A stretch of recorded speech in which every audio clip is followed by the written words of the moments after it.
Arestado ang isang individual sa ikinasang buy-bust operation ng Municipal Drug Enforcement Unit at mga operatiba ng San Fernando Municipal Police Station sa Barangay Little Baguio, San Fernando, Bukidnon. Kinilala ni Police Captain Jonel Antique, OIC ng San Fernando NPS, ang suspect na si alias Dong, lalaki, isang residente ng nasabing lugar.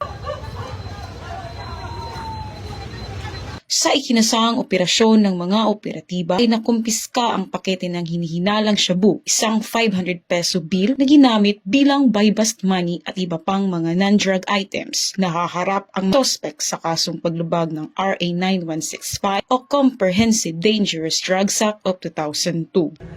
Mula dito sa Camp Capistrano, Busa, Cagayan de Oro City, ako ang iyong PNN correspondent, Patrolwoman Sara Bemba Tumalaki, alagad ng batas, taga-taguyod ng Balitang Pulis.